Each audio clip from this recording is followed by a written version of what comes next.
Welcome to Friends Talking Nerdy. This is Tim the Nerd, and joining me we have Professor Aubrey. And this week we're going to be discussing in a unique way something near and dear to my heart: comic books. That's right. Yes, But not your typical discussion of comic books. yes, because if we had that, it would be you going yes. Yes, not really saying much because you are not a comic book fan. That's why we don't discuss comic books on the show. Yeah, I just have never read comic books, I guess is the thing. I understand, and like I mentioned a couple weeks back when I talked about pro wrestling and compared it to comic books. I mean, a lot of it is similar in terms of, like the older you get, especially, the more intimidating it can be to get into something, even if you just have a very slight interest. Maybe somebody wanted to check out a Spider-Man comic, but again, knowing that it goes all the way back to the 60s and has continued on continuously to this day, it's like, where do you begin? Yeah, it's just like Doctor Who. So you wanted to turn me on to Doctor Who, and I tried very hard to like Doctor Who, but the problem was I didn't know where to start. Like if I started at the very beginning, it was very dated. But if I jumped into now, I was totally confused about what everything was. So, it was difficult to find some middle ground there. I get that. Yeah. I mean, because in the case of Doctor Who, they started the day after the Kennedy assassination in 1963. And while they did have had some significant gaps between episodes recording, like 1989 to 2005 was a huge gap apart from a TV movie that ended up on Fox. They were thinking of putting Doctor Who on Fox and the BBC at the same time Oh, in the 90s. And the actor that they got for that, who ended up becoming the Eighth Doctor, was Paul McGann. The bad part about that TV movie was it didn't feel like the introduction it needed to be. It felt like an episode of a TV show that's like halfway through the season. right. And I could see where that compared to the episode that ended up bringing the show back in 2005, the first episode, Rose. There are two major differences because when they brought the show back in 2005, they did kind of shift it back in through the eyes of the companion, not necessarily having the Doctor be the huge focus, because the story is really about the companions, if you think about it, because the Doctor being an alien with two hearts that can regenerate into different versions of himself over time. It's like, how can people really relate to that? It's like, how can a person relate to Superman? Whereas with like Spider-Man, people can understand being a teenage kid trying to make some money and do your best, but things fail and you don't get the girl and all that stuff. Or Captain America, if you are at the heart of things, kind of a good person, but you have physical limitations, but you want to help out. And it's that helping spirit plus the super soldier serum that turns you into a wonder. It's like, still stuff you can relate to in a weird way, if that makes sense. Sure. I mean, it sounds like there are interesting characters in that comic. Oh, there definitely is, and and again, it is a unique, creative experiment in and of itself too, because of the fact that like Marvel, their entire line of comics is one continuous story. Right. Been that way since the '60s. DC, even though they've been around longer, and do have some more characters, I guess, that have more of, like name recognition with casual fans, like your Superman, Batman, and all that stuff. They didn't necessarily start with the interconnection until Marvel got their thing rolling as well. So, comic books are a unique beast, but thanks to our friends at Psychology Today, we can also see how comic book superheroes can teach us about fascism. That's right. This article, What Can Superhero Comics Teach Us About Fascism? You see what I did there? Yes. Yes, from Mark D. White, PhD. It is an examination of a recent Marvel Comics event series. Seems like every year, both major comic book companies, DC and Marvel, want to have this big event that kind of goes through all of their lines. And a few years back, they had the Secret Empire storyline, to where the big reveal was that Captain America was a part of Hydra. Or was he? Because you find out during the course of the story that the Red Skull had actually captured Captain America and brainwashed him into thinking he was a Hydra sleeper agent. Yeah, the big the big controversy from this comic series, and they do have a panel of it in the article in Psychology Today, is the moment where Captain America said, "Hail Hydra," which at the time when the comic came out, that was at the very beginning of the Trump administration as well. And I think people weren't necessarily looking for Captain America to do that at that particular time. I think the reason the Marvel movies ended up becoming as big as they did, especially during the Trump era, was that people wanted that goodness. And when Captain America said the Hail Hydra, they were like, what? Right.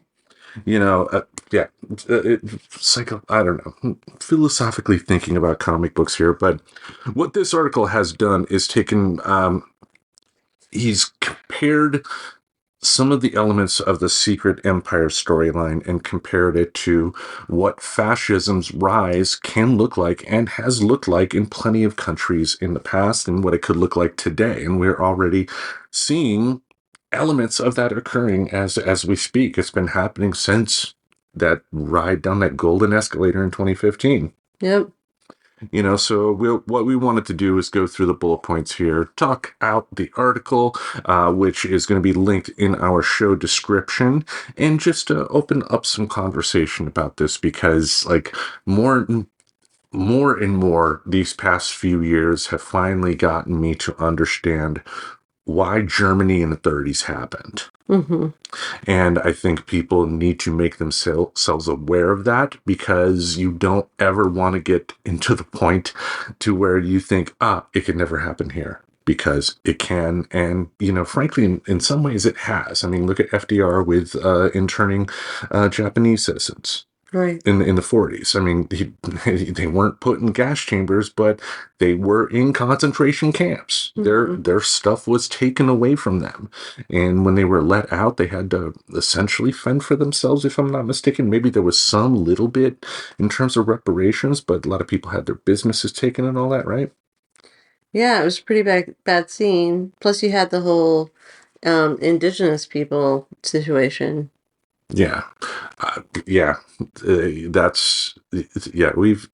Us white folks in this country have done a lot of bad things. Yes. Anyway, how about I dive into the first point here?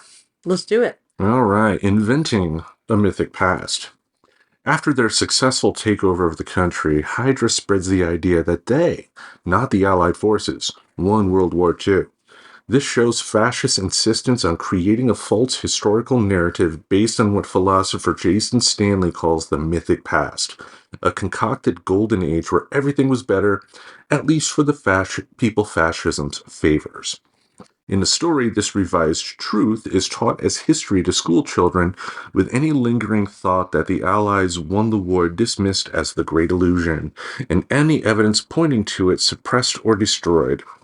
For this reason, as historian Timothy Snyder explains, fascists take control of education and replace it with propaganda and slogans and weaken the press, schools, and universities so their false narratives cannot be disputed. Mm-hmm. We're definitely seeing that now. It's something that has definitely ramped up during my lifetime, but we've had issues of like conservatives like giving grief to colleges because there aren't as many conservative speakers that speak on college campuses. Mm-hmm. You know, Federalist Society at all. and things like that. Yeah. And if you take a look at like what's happening now in Oklahoma, to where they're saying that the Bible will now be taught in classes, but believe it or not, they're so specific about what types of things must be inside this Bible that could only be one type of Bible, the Trump Bible. Oh, wow. Yeah. There's that. I didn't know Trump had a Bible. Oh, that's one of his many scams, along with his NFTs, his Bitcoin thing, his golden shoes, tennis shoes cost like $500, and they have like the name Trump on the back. Wow. Yeah, it's. But if we go back to the point of this too, I mean, if we take a look at what Trump did to his people, the people that listened to him about the election, I mean, the evidence is 100% clear. He lost. Anybody saying anything different is lying to you, Mm-hmm. either willfully or ignorantly. That doesn't mean that there couldn't have been better things in 2020 to allow more secure voting and whatnot, but that's not what these people want. It was explicitly said by this guy that the only way he would win, that he would accept the election results, is if he was declared the winner. And it's just baffling to see so many people fall for this. Now you see a bunch of politicians, and if you listen to enough podcasts from like Washington insiders, you hear story after story about I've had this anonymous House Republican come up to me and say, yes, I think this is tragic stuff that's happening, and I don't like that it's happening in the Republican Party, but they're voting for it all. Right. Because they are afraid to step out of line because Trump has just, ruined people's careers. Yeah, like Liz Cheney. Like, in terms of her policies as a politician, she gets no love from me. But at the end of the day, she stepped up when we needed a politician to step up. And now there are people who think that she's like a socialist or something. A Cheney is a Republican in name only. Mm-hmm. I mean, Dick Cheney was chief of staff, I think, to either Nixon or Ford, was in Congress. I mean, we know his history, and it is sordid as it is. But calling him anything but a Republican would be an outright lie. And same with his daughter. His daughter is very much a herald for traditional Republican values, and a lot of them are repugnant, but they're not what MAGA is doing. I mean, MAGA is a force, apparently, that is very attractive to some segment of the population that harkens back, that uses nostalgia to capture votes when people think, oh, things were better then. They weren't actually better then. You were just more naive because you were 12. Well, that too, and they're also now just listening to outright ignorant lies. Now, like, yes, politicians lie, politicians fib. We know this. That doesn't mean every single word that comes out of their mouth is a fib, but when you have a politician that has no qualms stating people are eating cats, Mm-hmm. when you have a politician stating they're killing babies after birth, Mm-hmm. post-birth abortions, and like how people could take someone like that seriously and think, I want him in control of the nuclear buttons, is Mm-hmm. beyond me. Mm-hmm. Like, again, my issue with him is his lust for power. Mm-hmm. It's like Mitt Romney did not have this. Mitt Romney would have been a bad president, but we would have survived if Mitt Romney was president. Yeah, and we would have thought Mitt Romney was, the devil, honestly. We would have, but I think, I think the important lesson I learned is to try to have a little perspective. That's not to say I would have agreed with him, but, it's tough to explain it, I guess, but it's like, it's important, I guess, to go out of your way to make sure that your opinion of someone is validated or not. Sure. And, sometimes you will find out that, there are stories about a particular politician and what they done or didn't do that just may not be true or something like that. And you got to learn to accept that. But anyway, I think that's a little off topic here. Did you want to dive into the second point? Yeah, let's. All right. Okay, number 2, setting us against them. Hydra's golden age, during which the good people were heralded and the bad people kept quiet, is based on another classic tool of fascism, dividing the people into us and them, whether alongside lines of political allegiance or more inherent differences. In the Marvel storyline, Hydra targets mutants and inhumans, races distinct from humans, who have long served in Marvel Comics as symbols of real world targets of racism and xenophobia. The corrupted Captain America wonders why people are being asked to live next door to that, referring to members of other races and things rather than people, while Red Skull warns of an invading army with fanatical beliefs. Instilling fear of the other is only one way fascists create false danger they exploit for their advantage, like mobsters shaking down business owners for protection money. Early in the story, the corrupted Captain America exaggerates actual threats to the country to gain political power, then uses that power to create new threats, all of which he claims only he can solve. To this end, he engineered an actual invasion by space aliens and a second superhero civil war, both of which distracted the other heroes and frightened the populace, who came to see Hydra as a solution to their problems, promising to restore order to the chaotic world. They tried to do it in 2020. I mean, look at what they did in Portland, Oregon. Like, we were to a couple of the protests. We saw the actions of the police in the protest. Now, to be clear, there were people at the protest, not involved in the protest, I should say, that did engage in stuff that, you break a window, yeah, get a ticket. You do some, hardcore graffiti or something like that, get a ticket. That's a misdemeanor. You don't need federal agents being called in, not dressed in any type of identifying uniform, just pulling people off the streets. Yeah. It was clearly a situation made to make this town look more out of control as it is because of our reputation here. And while I've been critical of our reputation here in Portland politically, it's still a good one I would want to fight for and support. I would want to support a community of people that tries their best to love one another and be open to everybody. And what was happening in 2020 was they were trying to do an us versus them. They were trying to say that liberals are so unbalanced and in control that they're fighting everywhere when it really wasn't like that. It was being manipulated in the press to make it look like that. Right. And, honestly, the press will manipulate whatever. They don't care. Even the local press. To make things more interesting.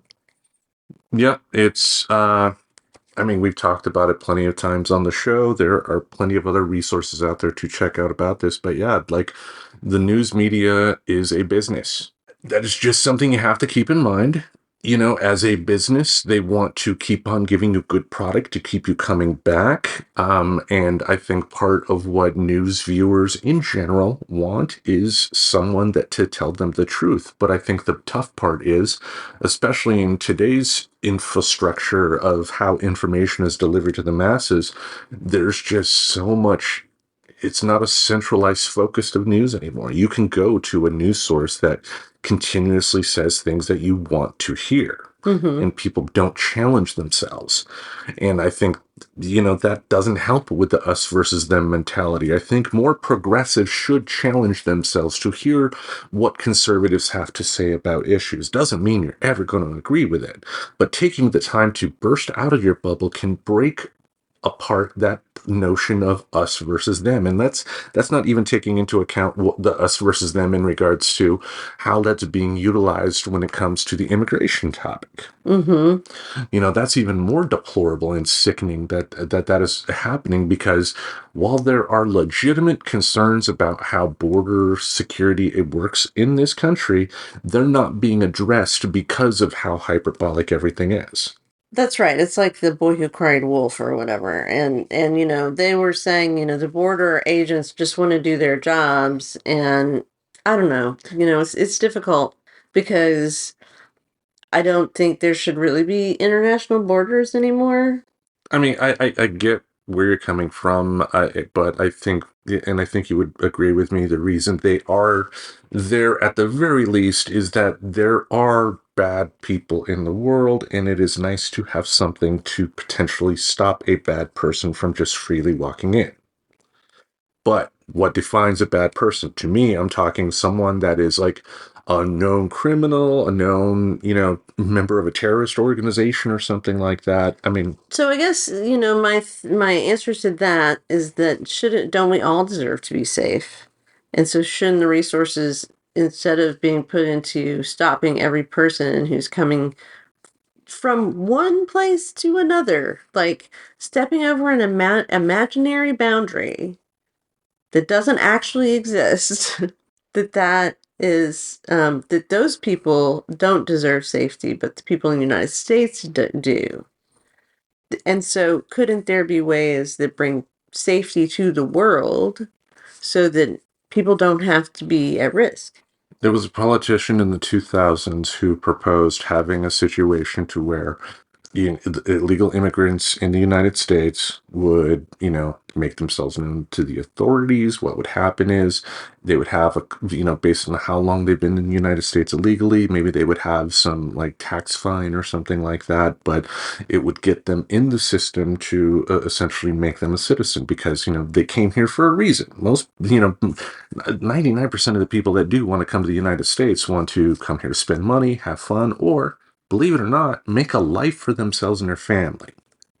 That politician, and I'm talking about the plan in very, very broad strokes. There were more details to it, but it was something that I agreed with. That politician was George W. Bush. Huh. That did not go through. Uh-huh. His thing was that, like, whether you agree with it or not, it was still a way acknowledging that these people came here. These people are making a beneficial presence in the United States by being here. And while it should be acknowledged that a law was broken, you can take care of that financially, but let's get them to become citizens. Right. I mean, we got a lot of work. I mean, when this episode comes out, we're going to be 1 week away from one hell of an important election.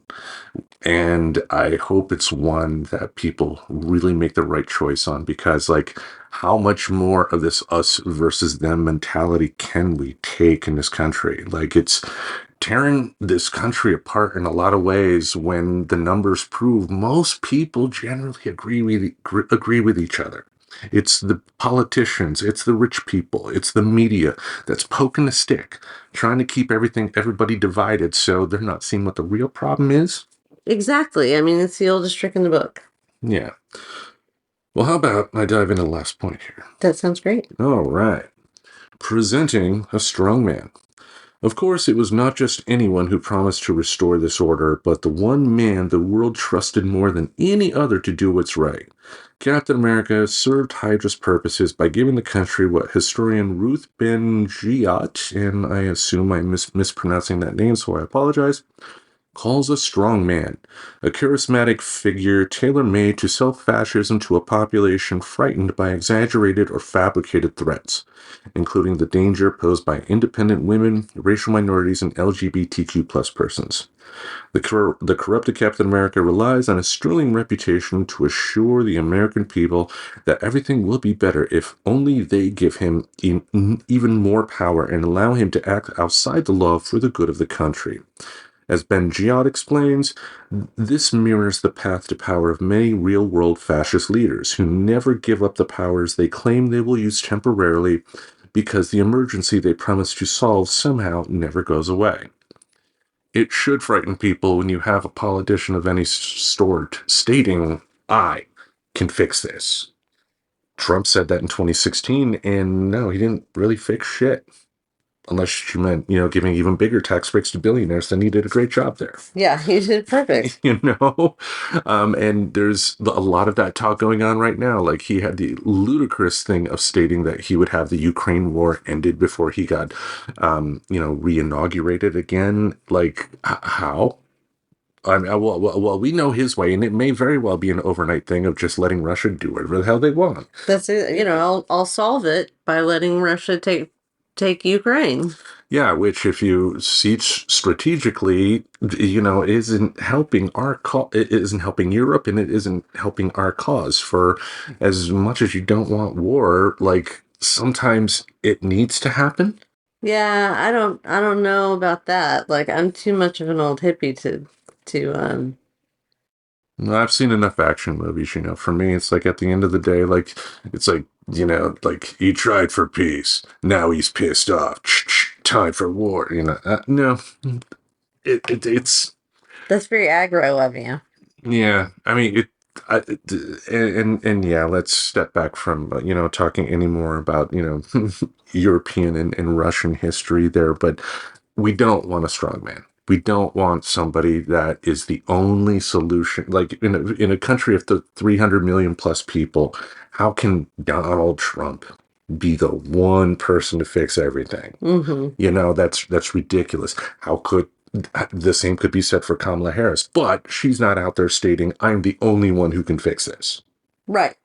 And that I'm, the person who will, there aren't other people. Like, I always think the most gracious thing is to give all the credit to other people. Like, that's what you're supposed to do in polite society, I think. Well, also too, I mean, like when it comes to like a politician, let's say, what I would want is to see more politicians do what Abe Lincoln did. I mean, Abe Lincoln, if you do study that history, and yeah, it's because I read the book Team of Rivals from Doris Kearns Goodwin, but it's a good book.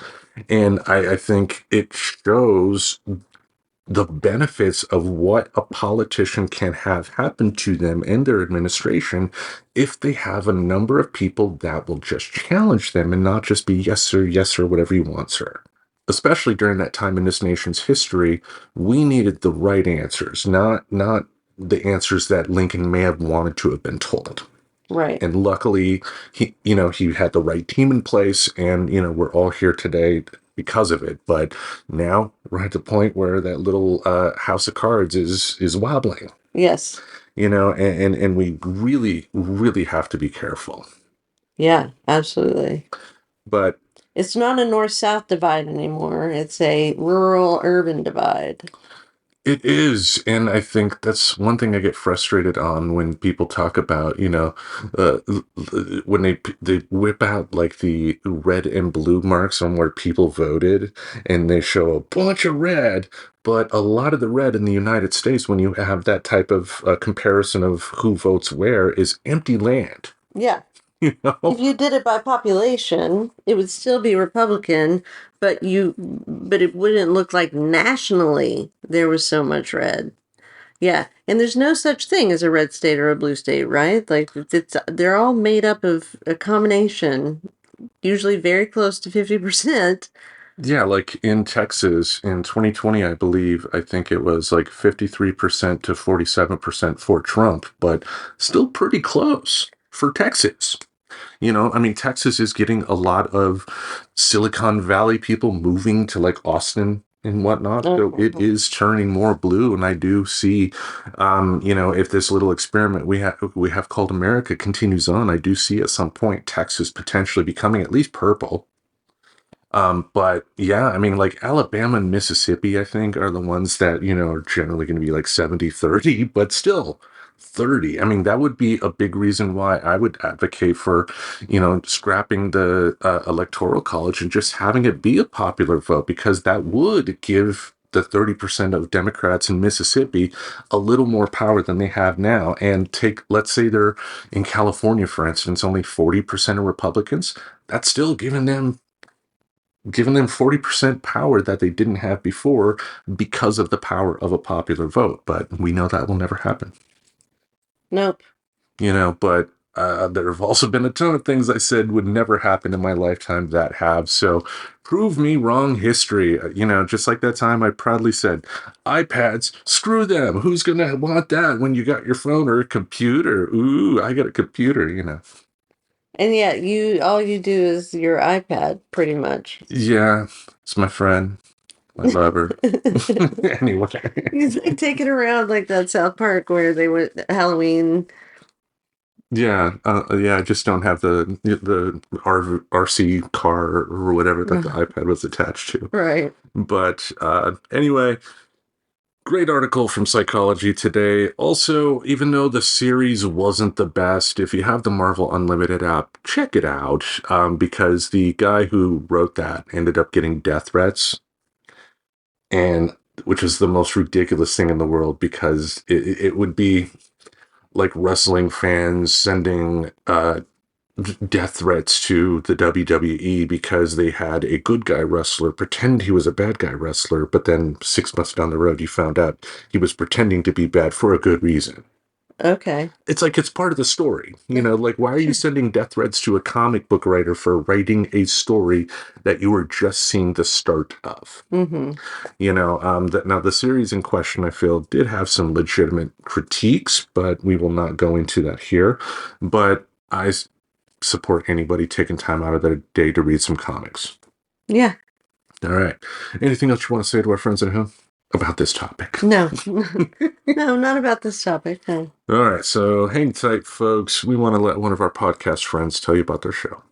Sure we do. Yeah, really. We're doing it. Hey man, what's your bacon? You gotta tell everybody what that means first. It's that extra side topping or main course in life that makes everything about your day even better.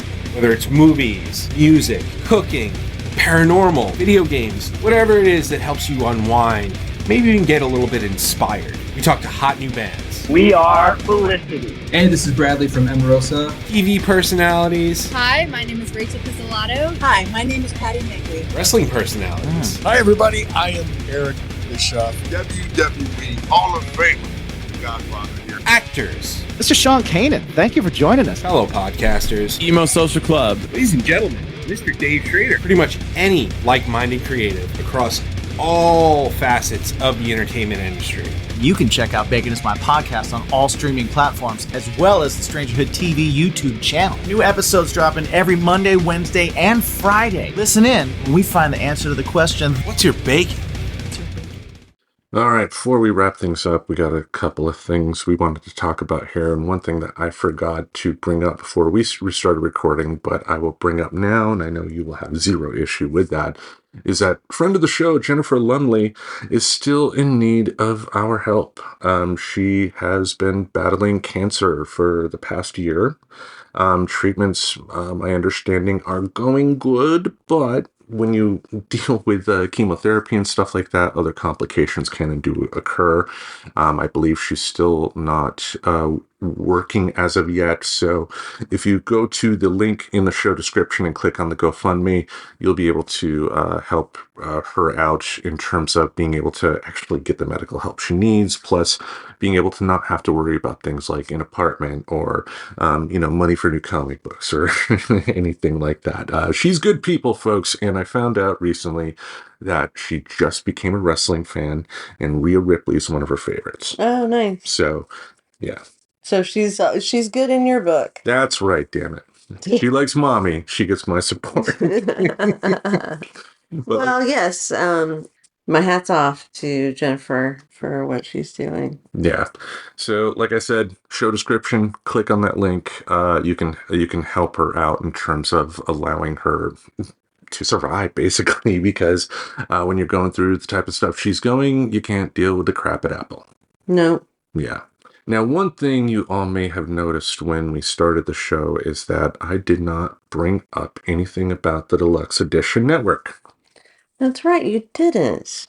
You Yes, just went right into our witty banter. I know. I couldn't resist it.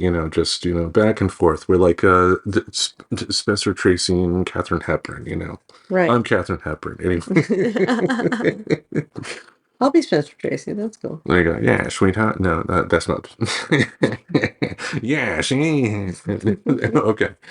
Um, we have decided to step away from the Deluxe Edition Network. It was nothing they did at all. Everybody that I've encountered at the Deluxe Edition Network has been really sweet to me with their time and help whenever I needed that. We over the past year or so, we've definitely showcased via commercials a number of the shows that have been a part of the Deluxe Edition Network now and previously, and at the end of the day, I think we here at Friends Talking Nerdy just felt that we wanted to chart a different path. And so we're getting back into just being a solo work for now. Does that mean we will never join another network again? By no means. If a right situation comes along, we'll definitely take advantage of it. But I just wanted to put it out there that I have nothing but respect for everybody at the Den, and I wish them all the best. Absolutely. Yep. All right. To close things out, we did, as we record this a day ago, have a WWE Premium Live event. It was the event that was kind of talked about when we saw Wrestling Live. Right. Yes, it was the Bad Blood pay-per-view. And boy, is the PG era done with in the WWE for good. Well, so tell the folks what the conflict was. Yes, with the match that opened the show, the Hell in a Cell match, was between CM Punk and Drew McIntyre. That had been going on for over 10 months because it started off with CM Punk getting injured by Drew McIntyre at the Royal Rumble, and then CM Punk ended up costing Drew McIntyre some matches, and then Drew McIntyre did something terrible. What? He took the friendship bracelet that CM Punk had with his wife's name and his dog's name on it and stole it from him. I forgot that part of the story. Yep, they were fighting over a bracelet. And they had 2 matches before this. You know, usually a good feud are going to have 3 solid matches. You know, like a 2 out of 3 type of thing. You want to close the trilogy out, and this was the close of that trilogy. And they had a match that's very reminiscent of like late 80s Jim Crockett Promotions, especially with how they utilize blood in that match, because there was blood. CM Punk got blood, by doing what the wrestlers do in terms of, having a razor blade and slicing his forehead and having the blood come that way. Ah! Yeah, Drew McIntyre, on the other hand, got his what they call the hard way. CM Punk had a toolbox that he pulled out from under the ring at one point, and he decided to throw it as hard as he could at Drew McIntyre's head. He didn't realize that when he threw it, it caused the toolbox to move while it was moving, and he wanted it to hit Drew McIntyre's head on the flat end, but it hit with like the edge. Mm-hmm. And ooh, the proverbial crimson mask was born on Drew McIntyre at that point. It was a type of thing I have not seen a while in the WWE. And it's not something I want to see every week either. But I think in professional wrestling, the use of blood in very strategic circumstances can elevate the emotions of a story. If you were not squeamish. Yeah, I mean, sure, but really? It can. It's like, the whole thing seems like gladiators. And so when they actually start hurting themselves over it, it definitely seems like gladiators. Well, it depends on what you mean by hurting themselves. If we're talking the controlled atmosphere that you have in the WWE in terms of like traditional way or accidents, like the toolbox thing happening, that's one thing. If we're talking about some of the stuff you see on the independent wrestling scene where people are falling through light tubes and, barbed wire matches and all that stuff, yeah, that's ridiculous because a lot of those people that are doing that are getting paid like a mat per match, roughly what I make in a day, just to do that. And like that to me is utterly ridiculous. While wrestling is not ballet, if you're only making $40 per match, why the fuck would you want to fall through a bunch of fluorescent light tubes? It's a very good question. There is no logical answer. And it's yeah, I mean, there's the extreme wrestling that's out there. It has its fans. Let's put it that way. If people want to spend money on it, good for them. To me, that's not professional wrestling. Sure. Yeah. Anyway, I like the old guy now. Back in my day, and anyway, overall, really good show. What I loved about it was the ending. The last match was Jacob Fatu and Solo Sikoa from the Bloodline facing off against Cody Rhodes and Roman Reigns making his return to the WWE after losing his title to Cody Rhodes at WrestleMania. And the fun part was seeing the match end up. Roman, first time back, it would have been a shock if he didn't get the win. He ended up pinning Solo Sikoa to win for him and Cody. Jimmy Uso helped matters for Roman Reigns and Cody by making a surprise return and taking out some of the members of the bloodline.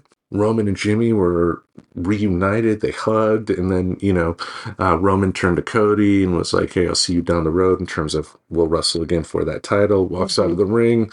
Bloodline gets back into the ring to attack Cody. Roman and Jimmy think about it a moment and then run into the ring and clear the ring. And, they're in there with Cody. And then out of nowhere, The Rock's music hit. And you were next to me. I'd jumped up in my seat, like, holy shit, it's The Rock. Yep, you sure did. Yep. That was definitely cool to see too, the final boss coming back, which means with War Games coming up in November, what I suspect we're probably going to see is a team led by Roman Reigns facing off against the Bloodline. So it'll be a War Games match between those two teams, and then that will lead into teasing for something like WrestleMania next year in Las Vegas. Right. But I am loving the long-term storytelling. I am most of all just loving the fact that they are showing that wrestling can present an adult product on a mainstream level to a big audience and have it end up making sense, being fun, and not be something that ultimately insults your intelligence. I mean, yes, it is professional wrestling. So when I say insulting your intelligence, that's a very loose definition there. But, I've shown you some very bad wrestling.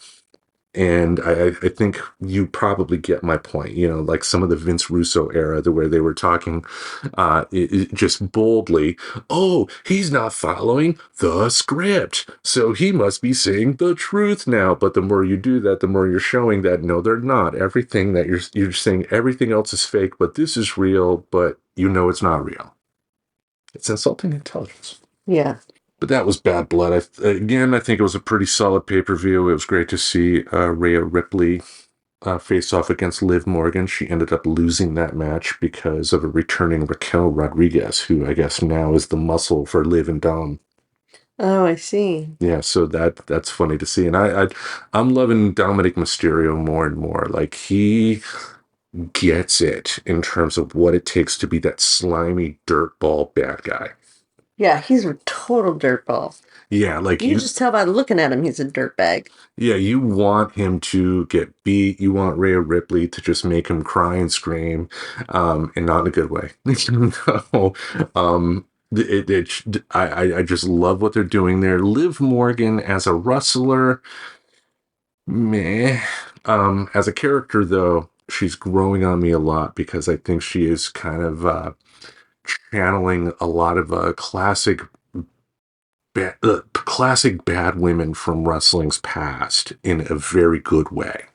And I'm liking what I'm seeing. It's just like her being so tiny and looking like, for lack of a better term, so adorable kind of makes it hard to suspend disbelief that she's an athlete, if you know what I mean. Or is that being too harsh? That's being harsh. I think what's hard to believe is that she's like mean.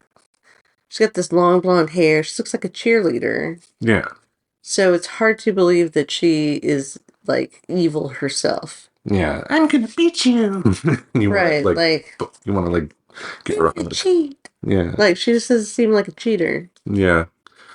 It's not her character, I guess. But anyway, that was bad blood. Anything else you wanted to say to our friends at home, since we are a week away from the election? Well, I'm holding on.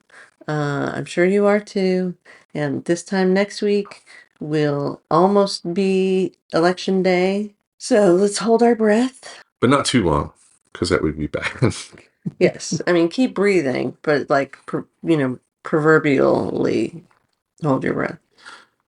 And more than anything, like we said before, just vote responsibly. Like, I'm sorry. Like, maybe I will put my political foot out there. I don't think Trump is good for this country. I think it would be foolish to give a man who knows he's going to prison if he loses this election power again, because he is willing to do and say anything to maintain that power. Because he needs to give himself a pardon. Yep. And that's, to me, whether you're Republican, Democrat, Libertarian, anything in between, that should be disqualifying. I'm sorry. And hopefully people make the right choice. But now that we have it on audio for posterity, hopefully people are not looking back on me saying this and being like, you dumb motherfucker.